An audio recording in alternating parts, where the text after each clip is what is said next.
하나님, 이 시대의 아픔을 안고 저희들이 늘 나아가고 있습니다. 그러기에 하나님의 위로와 하나님의 평화가 저희에게 임하기를 간절히 소망합니다. 저희들이 깨어있는 성도로서, 깨어있는 시민으로서 이 세상을 살아갈 때에 서럽고 힘들고 어려운 시간들이 저희들 앞에 펼쳐져 있습니다.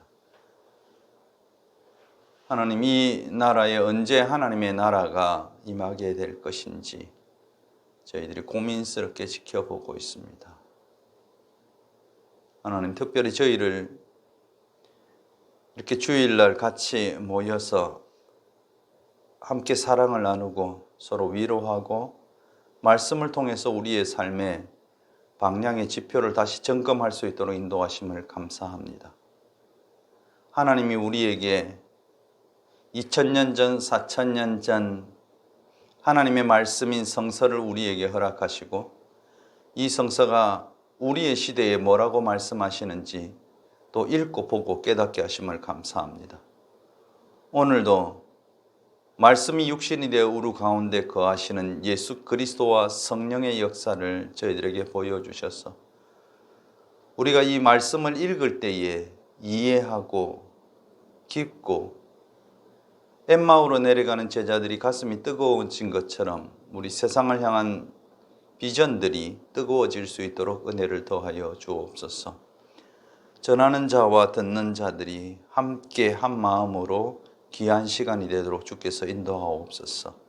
예수 그리스도 이름으로 기도드립니다. 아멘. 오늘은 성경 본문은 딱 한 절입니다. 레위기 19장 2절 말씀. 이제부터 제가 레위기를 전반적으로 제일 안 읽는 레위기를 개론적으로 공부하면서 레위기가 과연 우리에게 왜 중요한가를 한번 한 두세 번에 걸쳐서 서론적으로 이렇게 공부하고자 합니다. 오늘 제목은 너희는 거룩하라 라는 제목입니다. 제가 본문을 읽어 드리겠습니다. 19장 2절. 너는 이스라엘 자손의 온 회중에게 말하여 이르라. 너희는 거룩하라. 이는 나 여호와 너희 하나님이 거룩함이니라. 레위기 19장 2절 말씀.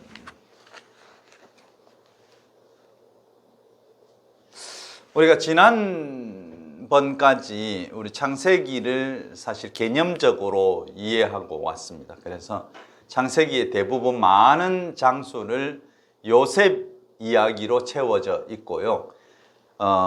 창세기는 몇 장으로 끝이 나죠? 50장이라고 말하시면 됩니다. 창세기는 50장으로 끝이 납니다. 50장의 마지막은 무엇이냐? 요셉이 죽는 것입니다. 요셉은 몇 살 때 죽을까요? 110살 때 죽습니다. 어떻게 보면 지금은 오존층도 파괴되고 이래서 수명이 또 그에 비해서 의술이 발달해서 한 100세 정도는 사니까 요새는 100세 시대 이야기 하잖아요. 아마 그 당시는 아마 그 오존층도 파괴되어 있지도 않고 그래서 환경도 좀 좋아서 한 110세까지는 거의 살지 않았을까. 왜냐하면 요셉 뒤에 보면 거의 100세 시대를 살았습니다. 그 당시에. 자, 하여튼 요셉이 죽었습니다. 이 구약 성서를 보면요, 우리의 앞서 살았던 신앙의 선배들은 항상 어떻게 되느냐 하면 죽음으로 끝이 납니다. 묻혔더라, 장사되었더라. 그래서 구약의 이 기본적으로 지배하는 사상, 신약도 사실 마찬가지겠지만 사람은 죽는다입니다. 그래서 사후 세계에 대해서 죽고 나서 천당 간다. 그런 거는 구약의 그 선배들, 선조들에게는 없었던 것 같습니다. 왜냐하면 우리의 인생은 나그네 인생이니 흙으로 돌아갈지니라. 우리 하나님께서 우리 사람을 만드시고 너희는 흙으로 만들었으니 흙으로 돌아갈 것이다 라고 말씀합니다. 그러니까 우리는 죽으면 뭐가 되죠? 예, 흙이 됩니다. 하나님이 우리 호흡, 그 히브리어로 르하으흐라고 하는데 우리 호흡을 가져가시면 우리는 다시 흙으로 돌아가고 우리 후손들이, 다음 세대들이 다시 이어져 나가는 이런 세상이 만들어지는 것이죠. 이것이 미랄의 역사입니다. 한 알의 미랄이 땅에 떨어져 죽지 아니하면 한 알 그대로 있고 죽으면 많은 열매를 맺는다. 그래서 내가 한 세대를 열심히 나그네로 살아가면 그 다음 세대가 이어지고 그 다음 세대가 이어지게 되는 것입니다. 그래서 모세는요, 시편 90편 모세의 기도에, 시편은 우리가 누가 지었다고 생각하세요? 시편 다윗이 지었다. 그렇지 않습니다. 시편의 시들은 다 그 당시에 있던 시를 이렇게 모아서 이렇게 편집되어진 것입니다. 그래서 시편 90편은 모세의 기도편입니다.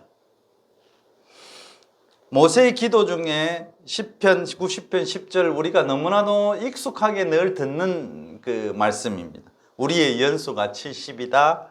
강건함은 80이라도 그 연수의 자랑은 수고와 슬픔뿐이요 신속히 가니 우리가 날아가나이다.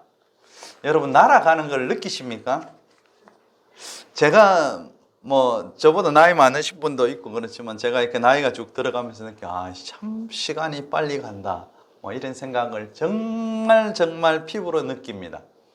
제가 주일날 설교하고 이렇게 집에 가잖아요. 주일 오후도 또 다른 스케줄이 있어서 이렇게 나갈 때도 있고 조금 쉴 때도 있고 저녁에 편집도 하고 이런 시간들이 있는데요.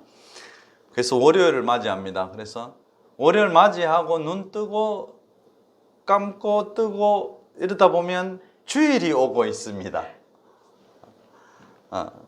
그래서 참 일주일이 이렇게 눈 감고 뜨니까 일주일이 지나간 것. 엊그저께가 7월 1일인 것 같은데 벌써 7월 10일이 됐네. 이런 생각. 정말 신속히 간다. 영어 성서를 시편 90편 10절을 보면 우리가 정말 이해하기가 이 모세의 기도를 이해하기가 더 쉬울 거다 이렇게 생각이 됩니다. 아주 쉬운 단어인데요.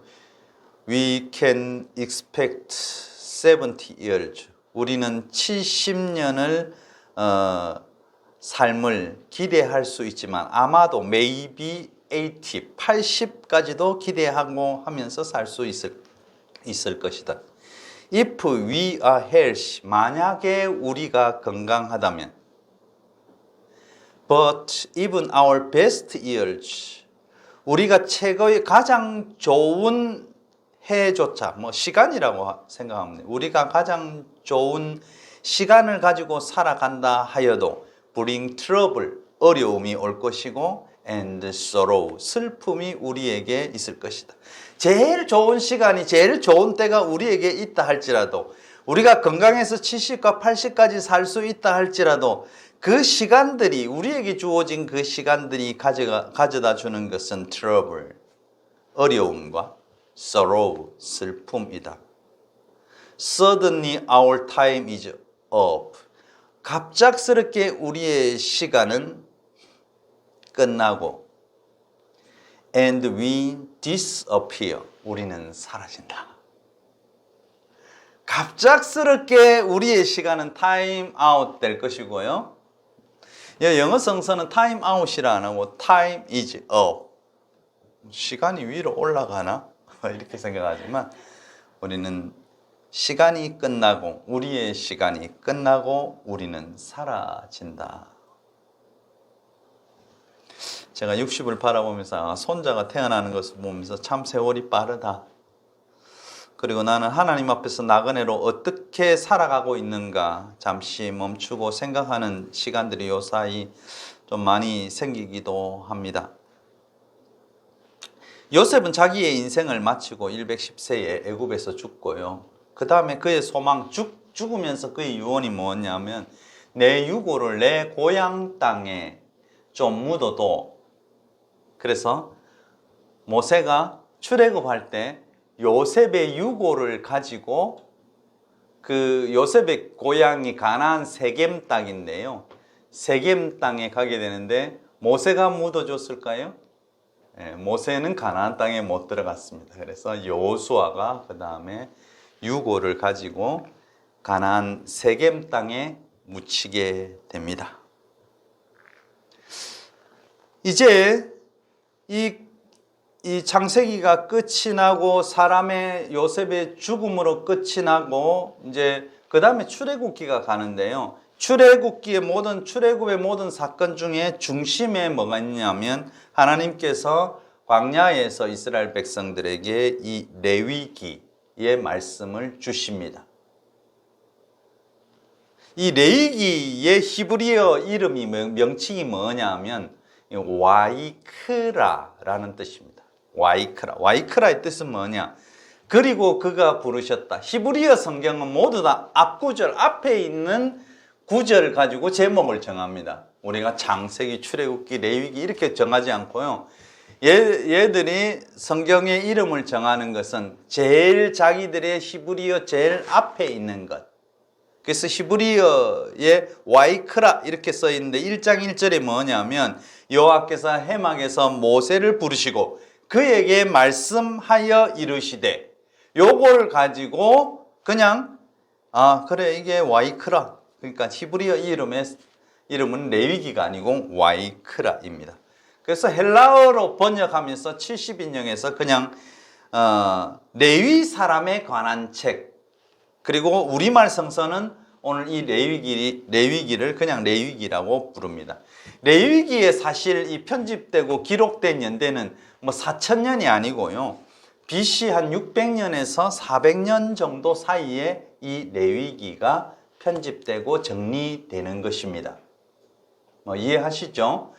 구약이 4000년, 신약이 뭐 2000년이다. 그런데 그러면 창세기 다음에 출애굽기 레위기가 오니까 레위기도 한 지금으로부터 6000년 전에 이것이 편집되고 정리됐겠지 아니고 학자들이 전부 다 정리해 보니까 BC 한 600년에서 400년, BC 6세기에서 4세기 정도 될 것이다. 그렇게 이야기합니다. 레위기는 신앙의 중심이 되는 문제를 다루고 있습니다. 하나님이 어떻게 사람과 관계를 맺고 소통하는지, 그리고 이 하나님과 사람과 관계를 통해서 이웃, 공동체와 너희들이 어떤 관계를 맺고 살아가는지. 우리가 레위기를 잘 안 읽는 이유는 뭐냐면 처음부터 제사가 계속 나오거든요. 제사는 이렇게 드리라, 이렇게 드리라. 그 제사가 뭐 크게 중요한 것은 아닙니다. 왜냐하면 그 당시에 율법학자들이 이것을 다 정리하면서 너희들이 이 제사 드리는 형태는 이렇게 제사를 드려야 된다. 그렇게 편집하고 만들다가 보니까 그렇게 돼 있고요.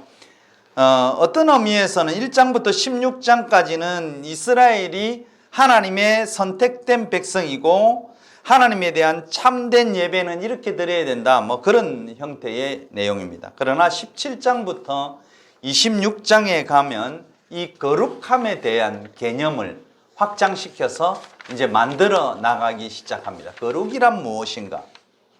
거룩의 개념이 이 하나님 또 그 당시에 대제사장 또 제사장에게 한정됐던 거룩의 개념이 이제 17장부터 25장까지 이 사이에 26장까지 이 사이에는 이 거룩의 개념이 이 모든 이스라엘의 회중 공동체에 이 거룩의 개념이 도입된다는 사실입니다.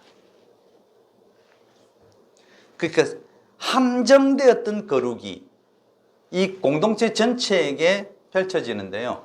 오늘날 한국 교회에서 일어나는 거 보면 참 놀랍습니다. 요새 한국 교회는 항상 목사가 거룩한 줄 압니다. 그래서 가운도 입고요. 가옷 안 입으면 더러운가 저는 그렇게 생각할 때도 있습니다. 왜 과학실에서 우리가 가운을 입는데요. 실험실용 가운. 이 안 입으면 옷이 이렇게 더러워지잖아요. 안에 입던 옷. 그래서 가운은 안에 입는 옷을 깨끗하게 유지하기 위해서 가운 입습니다. 의사 가운 왜 입을까요? 하얗게 잘 보이라고 깨끗하라고. 의사 가운처럼 더러운 게 없습니다. 실제로 보면. 근데 안에 옷을 보호하기 위해서 의사도 가운을 입습니다. 자유롭게 움직일 수 있고. 양복 입고 움직이다 보면 뭐 환자를 이렇게 보다가 보면 양복에 이상한 물질도 튕길 것이고 그래서. 근데 가운 입는 것은 거룩하게 보이기 위해서 가운 입는 것이 아닙니다. 그래서 가운 입으면 거룩한 줄 그렇게 생각합니다. 그래서 목사의 거룩은 뭐 강대상에 서서 설교하고 강대상에서 뭐 자기만 올라갈 수 있기 때문에 거룩한 게 아니고 그 삶을 그가 그 행동을 어떻게 하고 살아가는가 그가 자기의 주어진 직무를 어떻게 하고 살아가느냐에 따라서 거룩하고 거룩하지 않다 그것에 대한 구분을 분명히 할 수 있는 것입니다. 그래서 레위기는 이 거룩의 개념을 아주 우리에게 체계화해서 보여주고 있는데요. 이 너희들이 추수할 때는 어떻게 할 것인가? 너희들이 지난번에도 제가 한번 언급을 했지만 추수할 때는 가난한 자를 위해서 어떻게 너희들이 남겨두어야 될 것인가? 무엇을 남겨두냐? 모퉁이에 있는 제일 가장자리에 있는 이 곡식들은 네가 비지 말고 베지 말고 그대로 놔둬라. 왜냐하면 그것은 가난한 자와 나그네, 이방인들을 위한 곡식이다. 그들이 굶어 죽지 않도록 하기 위해서 그 가장자리는 다 놔두고 그 다음에 그 너희가 타작하다가 이삭이 바닥에 떨어지면 절대로 줍지 마라. 그건 네 끼 아니다. 그렇게 이야기해 놓고 있습니다. 그것들을 통해서 하나님의 의와 그리고 농부로서의 거룩이 이루어지게 되는 것을 우리가 보게 되고요. 그 다음에 레위기에서 중요한 것은 안식년과 희년입니다. 이 땅의 소유자는 누구인가에 대한 개념을 희년의 개념에서 우리에게 주는데요. 이 땅은 인간이 소유한 것이 아니고 이 땅은 하나님께서 우리에게 맡기신 것이다. 그래서 이 땅의 소유주는 하나님이라는 사실, 토지의 공개념이 여기서 만들어집니다. 한국 사회나 미국 사회나 전 세계 사회에서 토지의 공개념만 제대로 정리되어 있으면 이 아파트 값이 천정부지 오르고 서울 강남의 아파트가 뭐 한 평에 1억씩 저는 정말로 놀랐습니다. 뭐 20평이면 한 20억이 된다고 생각하니까 야 이렇게 비쌀까? 이게 왜 비싸졌을까? 그것은 그 기반시설들, 만들어진 기반시설들, 국가와 지방자치단체가 만들어줬고 좋은 학군이 좋아서 그게 가격이 올란 거지 자기의 노력으로 올란 게 아닌데 그들은 불로소득에 정신이 없습니다. 지금 아파트 가격이 떨어진다니까 제가 하나님 앞에서 얼마나 감사한지 강남은 쭉쭉 떨어졌으면 좋겠다. 그래서 토지에 대한 그 기대감들이 좀 사라져서 같이 공평하게 그렇게 살았으면 좋겠다. 그렇게 생각합니다. 그래서 레위기는 항상 이 공평과 거룩과 이웃과 가난한 자와 이방인과 나그네에 대한 부분들이 사실은 많이 있고요. 예수님도 이 레위기의 말씀을 늘 인용하신 것을 보게 됩니다. 오늘 우리가 읽은 레위기 19장 읽은 본문에서 하나님은 우리에게 너희는 거룩하라고 명령합니다. 이것이 하나님의 명령입니다. 우리가 하나님을 믿잖아요. 그럼 하나님은 우리에게 거룩하라고 명령했습니다. 왜냐하면 내가 거룩하니까 너희도 거룩하라는 것입니다. 예수님께서는 뭐라고 말씀하셨습니까? 너희 아버지께서 온전하니 너희도 온전하라. 자, 그러면 거룩과 온전과 완전은 그의 같은 동의어입니다. 우리가 거룩이라는 개념을 이야기하니까 저 산에서 흰 도포 입고 수염 기르고 머리 기르고 저기 폭포 밑에서 도 닦고 있는 사람, 그런 거룩을 우리는 생각해요. 그래서 한국 교회 교인들은 늘 그 거룩의 개념을 그렇게 접근을 합니다. 우리 목사님 참 거룩하게 보여. 뭐가 보고 거룩하게 보입니까? 성경책 찬송가 이렇게 가슴에 품고 허리를 꼿꼿이 세우고 앞에 서서 인자하게 웃는 얼굴, 그것을 보면서 우리 목사님 참 거룩하게 보여, 능력 있게 보여, 이런 소리를 하거든요. 옛날에 우리 목사님들은 화장실도 안 간다고 그랬어요. 너무 거룩해서, 천사 같아서. 그러나 성서에서 말하는, 그리고 우리가 거룩, 온전, 완전, 이 참 중요한 건데요. 이 개념을 이해하지 못하면 아주 이상하게 가고요. 우리 신앙이 아주 삐뚤어지게 돼요. 거룩, 온전, 완전의 개념은 그 용도를 정확하게 하고 있느냐의 문제입니다. 이 용도의 정확성의 개념입니다. 자, 여기에 그 커피를 담는 컵이 있습니다. 이 컵이 거룩한 것은 무엇일까요?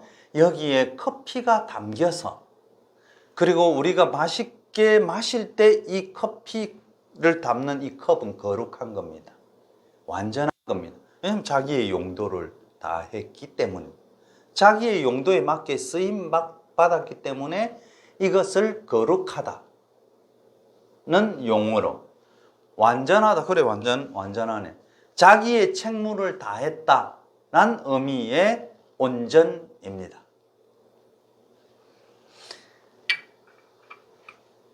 이 헬라어에서 이 예수께서 온전하라, 완전하라 이렇게 말씀할 때에 이 헬라어 단어는 텔레이스란 단어인데요. 이 텔레이스란 단어의 뜻은 뭐냐 하면 내가 원하는 결과에 잘 도달했다라는 말입니다. 우리 배집사님이 자수를 하시면 이 자수의 처음에 밑그림과 같이 거기에 딱 도달했다. 이거 완전이라고 해요. 그래서 이걸 온전이라고 해요. 다른 말로 표현하면 거룩이라고 하는 것입니다. 이해가 되시죠? 하나님이 우리에게 말하는 거룩은 무슨 도덕적으로 거룩하다, 도덕적으로 깨끗하다, 나의 언어와 나의 삶이 굉장히 고상하다, 이것을 가리켜서 성서가 거룩이라고 하지 않습니다. 히브리어로 오늘 이 본문에 쓰여진 거룩이라는 단어는 카다시란 단어입니다. 카다시. 이게 명사형은 코데시란 단어인데요. 코데시.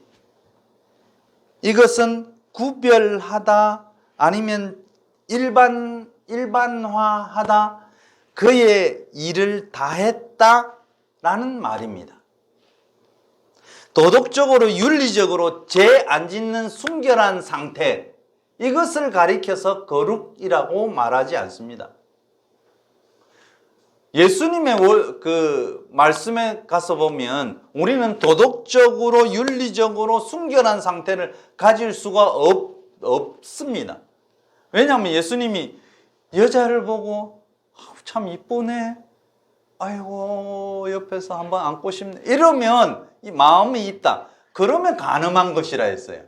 네가 간음한 것이나 살인한 것이나 똑같다고 말씀했습니다. 마음의 상태까지 이야기하시는 거룩으로 우리가 한번 가볼까요? 불가능하다는 것입니다. 그리고 도덕적인, 윤리적으로 완전 무결하다. 여러분, 인간적으로 이게 가능할 것 같습니까? 절대로 불가능합니다. 제가요, 80년대에 제가 신학대학 다닐 때, 그때 제가 보수 꼴통인 고신대학을 다녔기 때문에 아주 희한한 일들이 많았습니다.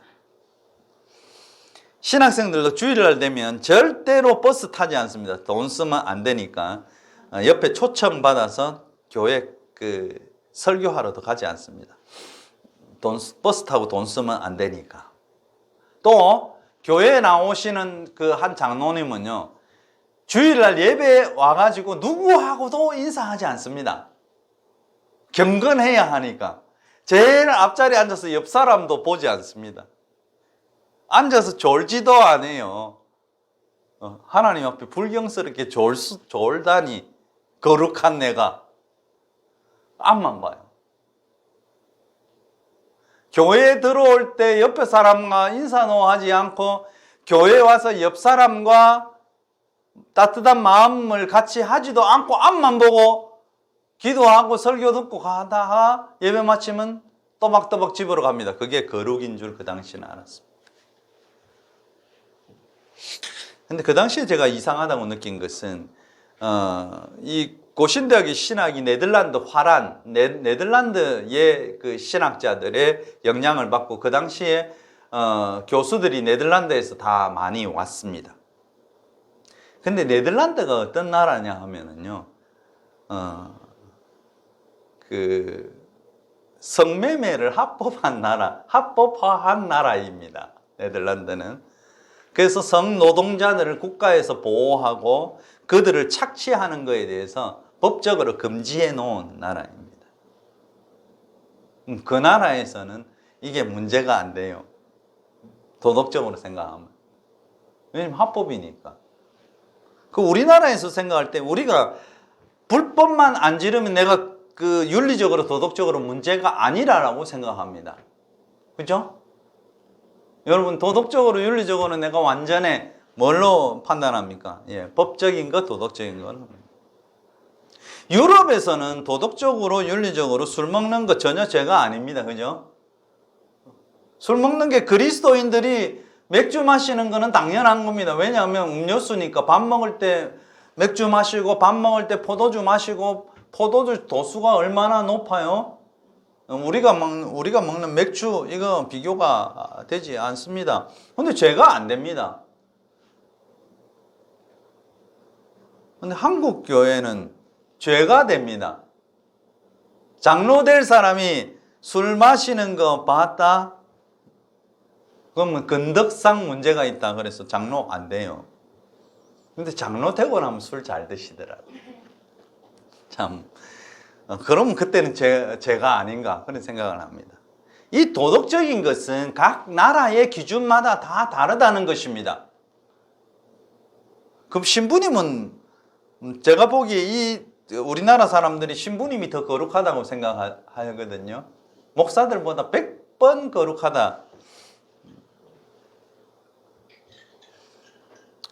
근데 신부님은 술도 정말 잘 먹고 고스톱도 정말 잘 치고 노래방에 가서 노래도 정말 잘하고 담배도 정말 많이 피우고 이러시는데 왜 거룩하죠? 하나님의 거룩은 그것과 상관이 없다는 것입니다. 다시 말하면 내가 거기에 맞는 용도에 맞게 내가 지금 살아가고 쓰여지고 있는가라는 거죠. 사람의 거룩은 무엇입니까? 우리가 사람답게 사는 것이 사람의 거룩입니다.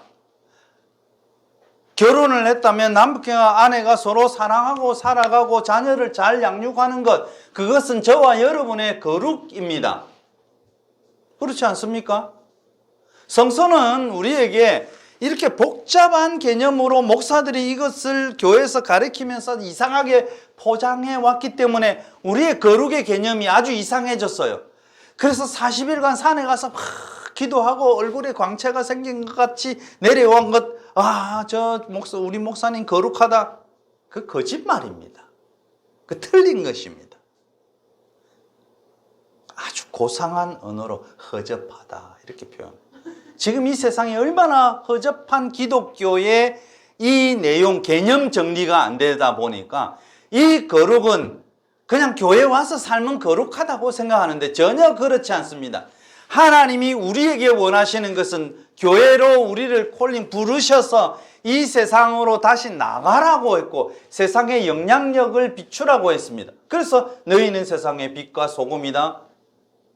등불을 켜서 이 말 아래 이런 그 침상의 밑에다가 숨겨놓지 않고 뒤주박으로 이걸 덮어놓지 않고 이 등경 위에 둬서 온 세상에 비치게 하고 영향력을 끼쳐야 된다. 그런데 오늘날 우리 교회가 이 세상에 전혀 영향력을 끼치고 있지 않습니다. 우리들끼리 모여가지고 우리들끼리 안에서 찢고 먹고 그러고 있어요. 우리들끼리 세습하고 그 세습에 대해서 입 닫고 있고 아버지가 아들에게 수백억의 1년 예산이 되는 교회를 탁 물려주고 자기의 가운을 벗어가 입혀주면서 십자가를 너에게 지운다는 이야기를 하고 있어요. 그게 거룩이에요? 그렇게 하면 거룩하게 보여요? 정말 불결합니다. 이것처럼 불결한 게 없습니다. 하나님은 그들을 향해서 나의 온전함처럼 너희도 온전하라. 그 말씀은 이들은 생각하지 않습니다.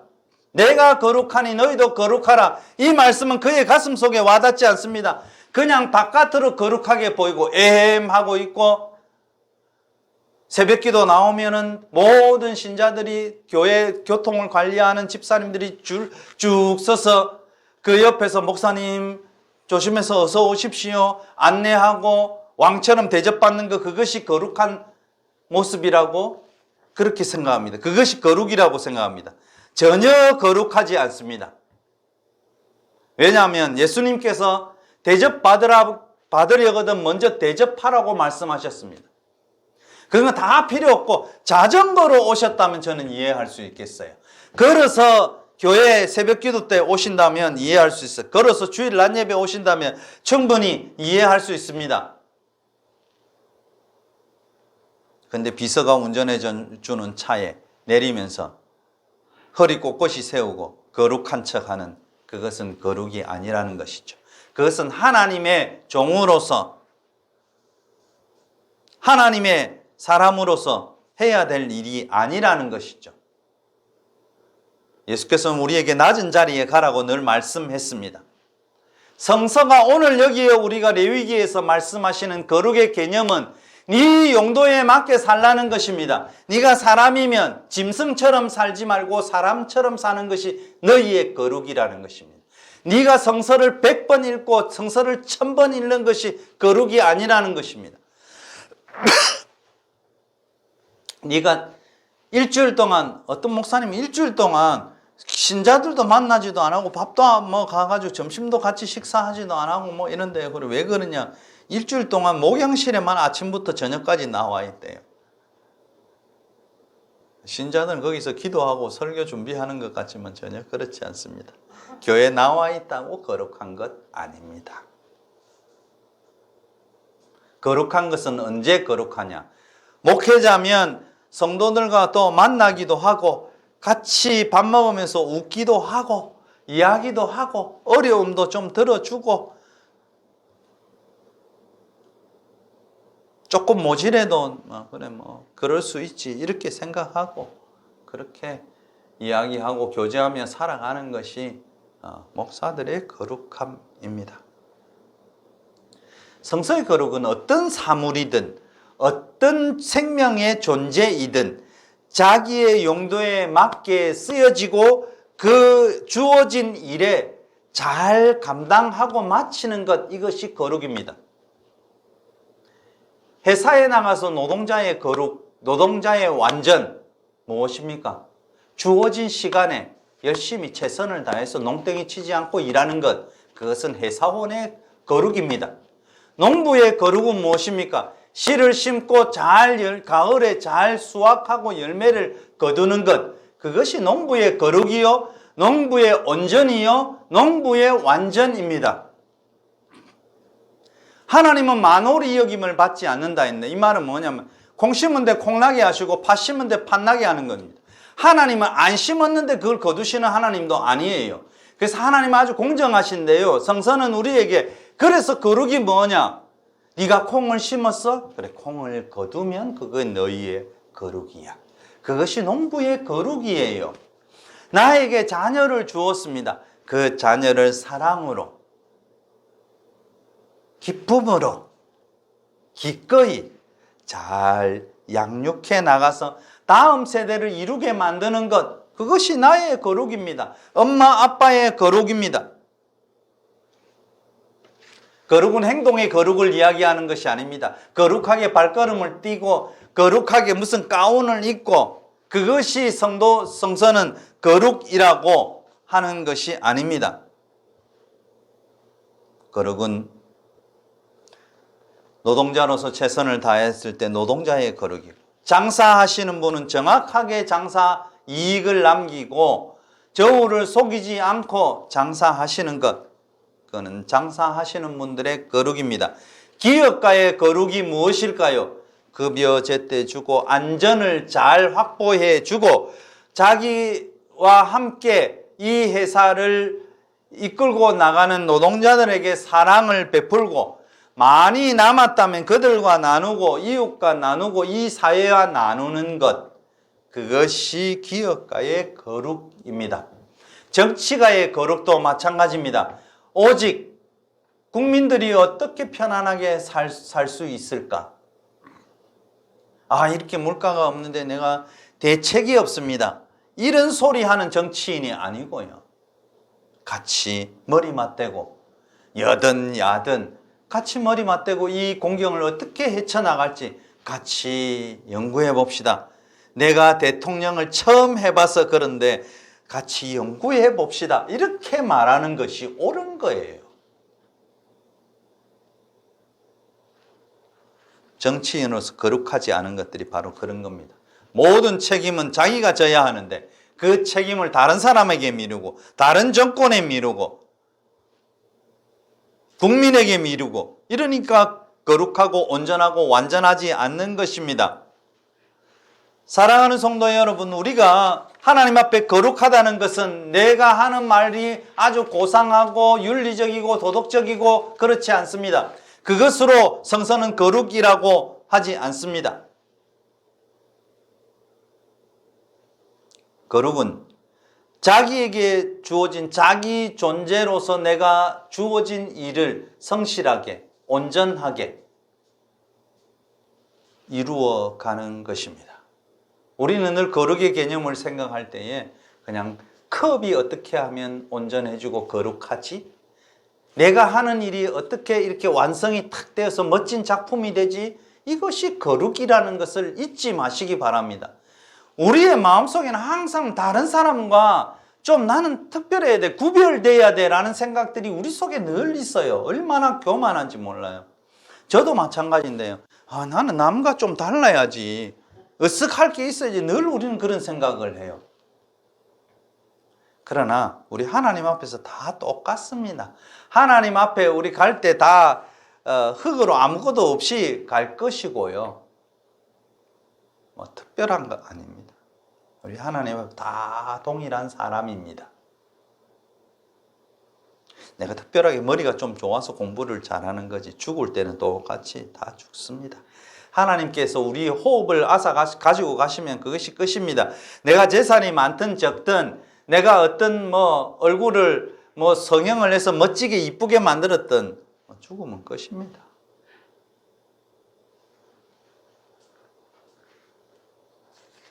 하나님은 우리를 어떤 모양이든 최고의 걸작품으로 만드셨습니다. 그리고 우리가 이 땅에서 살아가는 것을 통해서 우리가 하나님을 생각하고 하나님을 믿는다는 것, 그것 때문에 하나님은 우리를 기뻐하십니다. 그리고 힘겹고 어려울 때 길을 열어주시고 때로는 해답을 주십니다. 그런데 우리는요, 신앙생활하면서 문제가 또 뭐냐면 우리는 모든 문제를 누구에게 돌리는 줄 알아요? 특히 크리스찬들에게, 특히 기도 많이 했던 분들은 항상 우리가 거룩하게 하나님 앞에서 나의 책임을 다하지 못하는 이유는 누구 때문이라고 하는 줄 아세요? 네, 마귀 때문이라고 늘 이야기합니다. 모든 탓은 마귀예요. 마귀가 그래서 이런 우스운 이야기도 있습니다. 하나님 앞에서 사람이 심판받을 때 가가지고 마귀가 항상 옆에 서서 참 괴로워 죽겠다는 거죠. 잘못은 지가 했는데 다 마귀가 잘못했다는 거예요. 하나님, 제가 이 잘못한 거는 마귀에게 시험 받아서 그렇습니다. 저 마귀 때문에 그렇습니다. 우리나라도 늘 보수 교회에 가면 설교하면서 하는 이야기가 저 마귀 때문에, 신자들도 저 마귀 때문에 좀 자기한테 맞지 않는 이야기, 좀 지적하는 이야기하면 항상 뭐라고 이야기해요? 저 귀신 들려서 저 마귀 같은 소리 한다고 그런 이야기를 해요. 그게 왜 마귀 때문입니까? 자기 속에 욕심과 고집이 많아서 그렇지. 당회하면서도 목사에게 반대하는 장로들을 보고 목사가 뒤에 가서 수근수근 하면서 저 장로가 요새 마귀에게 붙잡혀가지고 지금 처하고 있다, 이런 이야기합니다. 자기 자신의 문제입니다. 다 자기 탓이잖아요. 내 욕심 때문에 이루어지는 것이고, 내가 그 자리에, 내가 그 권력의 위치에 다 감히 나의 권위에 도전하다니, 권위에 손상을 입으면 그게 다 마귀 때문에 그런 걸로 그 사람을 마귀로 취급해 버립니다. 우리가 초창기에 또 처음에 신앙생활하면서 얼마나 마귀 이야기 많이 들었습니까? 마귀한테 시험 받지 마라. 마귀 시험 안 합니다. 스스로 미혹되어 가지고 넘어가는 거지. 마귀 절대로 시험, 마귀한테 핑계 돌리지 마십시오. 에이구, 시험에 빠져서. 그렇지 않습니다. 우리의 신앙생활, 그리고 기독교, 그리고 하나님께서 성서를 통해서 우리에게 주시는 것은 이렇게 허접하게 우리가 이해하도록 주시는 것이 아닙니다. 얼마나 상식적입니까? 농부의 거룩은 무엇이고, 장사하는 사람의 거룩은 무엇이고, 앞으로 제가 다음 주에 이렇게 쭉 이야기해야 될 것이 우리의 재판이나 다른 삶에 대한 부분이 레위기에 있는 것을 같이 이야기하고 고민해 볼 것인데요. 하나님은 우리에게 요구하는 것은 개인적인 거룩보다, 오늘 레위기 19장에서는 Community of Israel, 이스라엘의 공동체의 거룩을 요구한다는 거죠. 우리가 교회로 부르심을 받았으면 이 교회의 구성원들 모두 다 너희에게 주어진 책임을 다하라는 이 거룩의 개념을 하나님이 요구해요. 나만 거룩하면 되지. 그래, 내가 새벽기도 1년 365일 열심히 나와서 1시간씩 2시간씩 기도하고 나만 거룩하면 되지. 그거 아니라는 겁니다. 너희 온전히 공동체가 하나님께서 우리에게 주신 사람에 대한 생각을 온전히 가지고 이 세상에서 영향력 있게 살아가라. 그것이 너희 공동체의 거룩이라는 것입니다. 그리스도인은 세상에서 빛이 나야 돼요. 그리스도인은 교회에서 빛이 날 필요가 없어요. 한번 생각해 보세요. 우리가 세상에 빛이다 했었고, 우리가 빛이라면, 빛길이 있으면 뭐해요? 빛길이 100개가 있으면 뭐예요? 같이 그냥 빛이지. 이게 떨어져 나가지고 세상에 가가지고 홀로 서 있는 빛이 돼야 빛의 역할을 담당하는 것이고 거룩한 것입니다. 우리가 쉽게 목사님들이 많은 설교하잖아요. 길가에서 콩나물 장사하는 사람한테 돈 깎지 마라. 야박하게 깎지 마라. 손해보는 듯이 사줘라. 그게 뭐예요? 그게 거룩이라는 것입니다. 내가 그리스도인이기 때문에 이 어려운 분이, 이 할머니가 콩나물 파는데 그냥 100원 더 주고 200원 더 주고 사는 것, 그것이 그냥 그를 향한 마음이 아니고 그냥 그를 사랑하는 마음으로 그냥 그렇게 사주는 것. 교회 안에 앉아서 거룩거룩 외친다고 되는 것이 아닙니다. 내가 장사를 하면 과일을 팔더라도 제대로 된 과일을 팔고 정당한 이익을 남기고 부당한 이익을 남기지 않고 정확하게 세어서 때로는 덤으로 주고, 이것이 성도의 거룩이라는 것입니다. 우리나라 대한민국 공동체가, 교회 공동체가 세월호 아이들의 죽음을 향해서 얼마나 입을 많이 닫았습니다. 그의 99%의 교회가 입을 닫았다는 사실입니다. 교회가 살아있다면, 교회가 거룩하다면 지금도 아직도 진실이 밝혀지지 않았기 때문에 왜 이것을 감추는지 모르지만 온 교회가 일어서서 이것의 진상이 밝혀지기를 원한다 했으면 벌써 제대로 된 밝혀짐이 있었을 것입니다. 그는 다 입 다물고 말았습니다. 교회가 거룩하다면, 교회 구성원들이 거룩하다면, 교회 커뮤니티가 거룩하다면, 지금 이 윤석열 정부가 검사들로 나라를 나락으로 떨어뜨리는 것에 대해서 교회가 강한 목소리로 이것은 공정하지 않다, 이것은 거룩하지 않다, 이것은 옳지 않다, 이렇게 이야기하고 강하게 말할 수 있어야 되는 것입니다. 그것이 빛이에요. 그것이 거룩이에요. 법무부 장관을 향해서도 니들끼리 가진 돈으로 스펙을 만들고 가짜 논문을 만들고 표절 논문을 만들었으니까 너는 법을 이렇게 법무부에서 법을 집행하는 자리에 있을 수 없다. 조국과 정경심과 비슷한 범죄를 니도 저질렀네. 알고 보니까. 그러면 똑같이 너는 대접을 받아야 된다. 그분들만 왜 감옥에 갔느냐. 너도 법의 심판을 받아서 감옥에 가야 된다고 외치는 것이 교회의 거룩입니다. 그것이 신자들의 거룩입니다. 입 다물고 그냥 잘 가겠지, 그렇게 있는 것은 거룩이 아닙니다. 강남의 신자들이 얼마나 많은지 모릅니다. 우리가 기독교 인구가 20% 30% 이야기하지만 택도 없습니다. 무슨 20% 30%입니까? 근데 강남에는 거의 50% 이상이 기독교인이래요. 다 교회 다닌대요. 그리고 대형 교회 강남에 참 많이 있습니다. 뭐합니까? 자기들도 똑같은 죄를 저질렀기 때문에 그럴까요?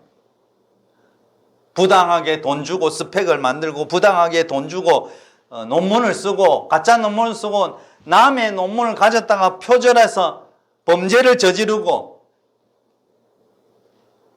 그들에게 하나님은 없는 것 같습니다.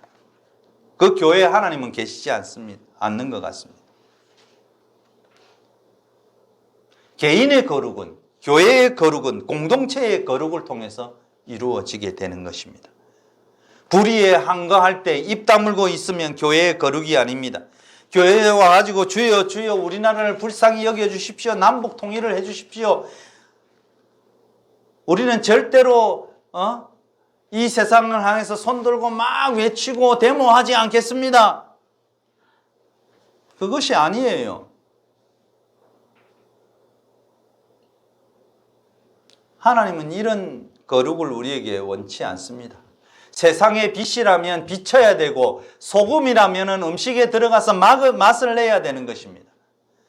이제는 교회는 더 이상 어리석고 고상한 언어로 기도하고 가만히 있고 비폭력 무저항이 거룩이 아니라는 사실입니다. 하나님은 사람을 통해서 일하지 혼자 교회에 앉아서 주여 주여 하는 것을 통해서 일하지 않습니다.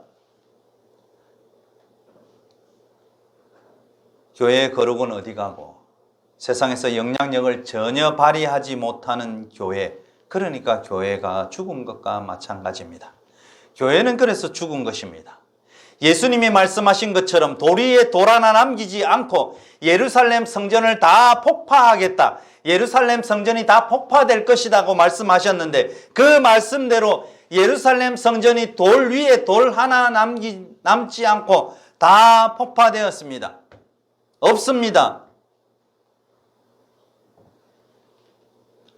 그래서 공동체의 거룩에 관심이 없고 이 세상의 사람으로서의 거룩에 관심이 전혀 없는 한국교회는 죽은 것과 마찬가지입니다. 그러니 거기에 하나님이 존재하지 않고요, 하나님은 그 교회에서 쫓겨난 것입니다. 오늘 하나님은 온 회중을 향해, 공동체를 향해 너희는 거룩하라고 명령하십니다. 왜? 나 야훼 너희의 하나님이 거룩하기 때문입니다. 거룩은 산속에서 골방에서 교회 내에서 만들어지는 것이 아닙니다. 정의와 공의에 의로우신 하나님을 바라보고 기대하고 세상의 잘못된 구조를 향해서 틀을 바꾸기 위해서 외치는 교회를 통해 거룩은 이루어지는 것입니다.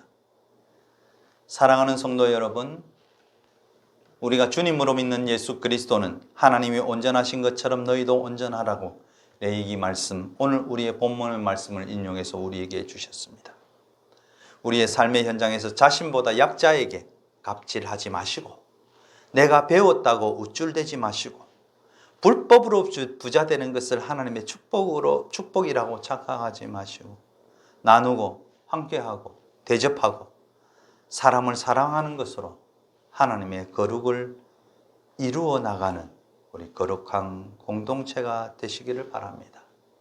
이 거룩이요, 우리 평생 주님 앞에 가는 그 시간까지 늘 이루어지기를 주님의 이름으로 간곡히 부탁드립니다. 침묵으로 기도하겠습니다.